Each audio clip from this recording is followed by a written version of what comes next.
actually what I'm going to do is do it the quick and simple way. Yes. Because I want doulas to be able to think, I can do this in someone's kitchen. Yeah.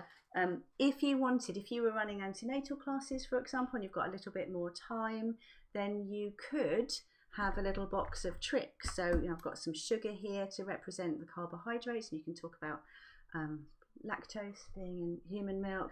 What's that all about? Oh, I said baby bio. That you put it in your plants to make your house plants grow. Well, breast milk has growth factors in it, growth hormones. Okay.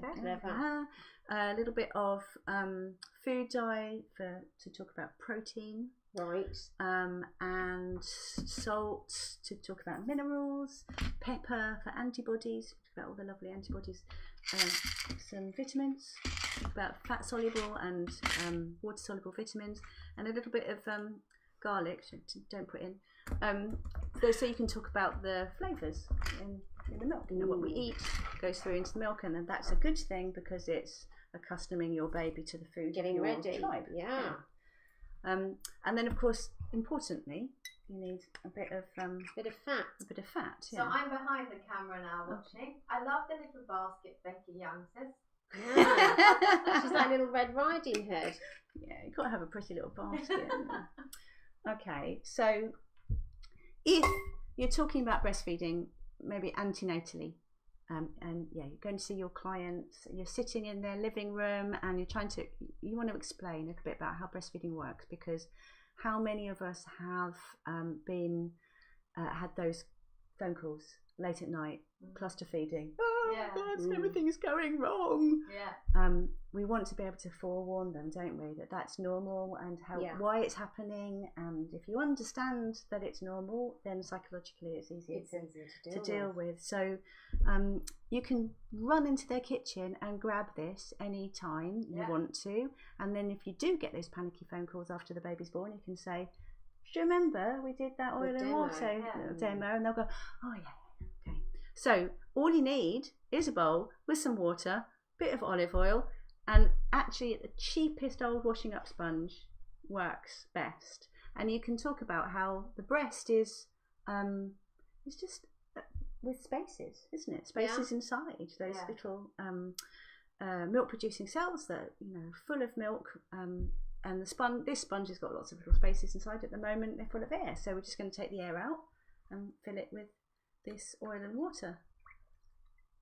Okay, and then you get 3 glasses,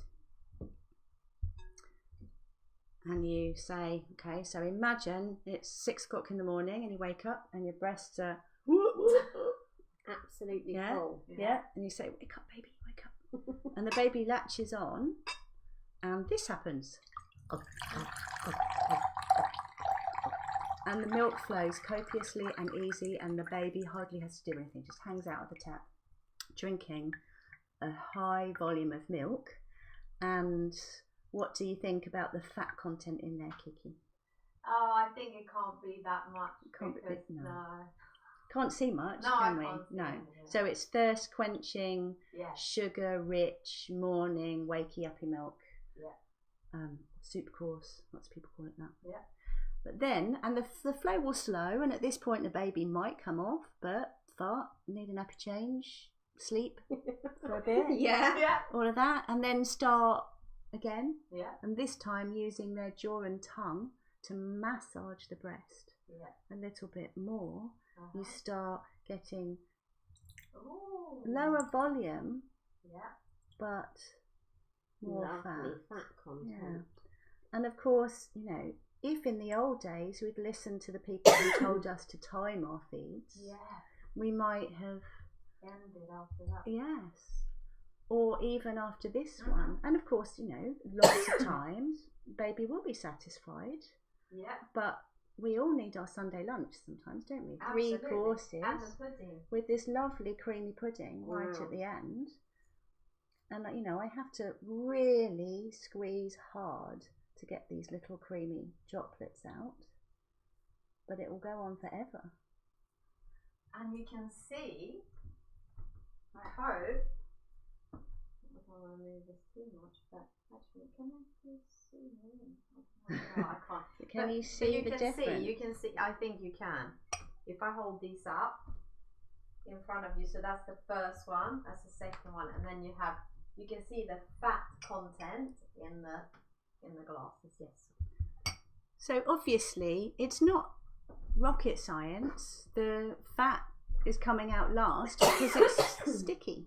Mm-hmm. So just like it was sticking to the inside of the sponge, which is why it didn't come out in the first one, same in the breast. Yeah. Fat molecules are sticky, and so they stick to the walls of the ducts, and it takes a little bit of massage with the baby's jaw and tongue to make that fat come out. So the general rule of thumb is the higher the volume of milk in the breast, the lower the fat content of that feed will be. So this could be one feed, but it also could be symbolic of a day, that we've got generally more of this. We feel heavier and fuller in the morning, and as we go through the day, those spaces between feeds get shorter and shorter and shorter until 5-6 o'clock baby suddenly turned into Velcro baby and wanting side, having lots and lots of little bits of this. Have you ever thought about what the evolutionary reason for that might be, the cluster feeding?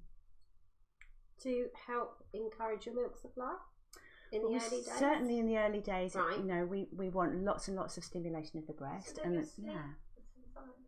I think there's a certain amount of, if we fill our babies up with this in the evening, which is going to be slower to digest, right, we're going to get quiet babies, and we want that because there are tigers just outside the village. So if we've got crying babies in the dark hours, then we're going to attract the predators.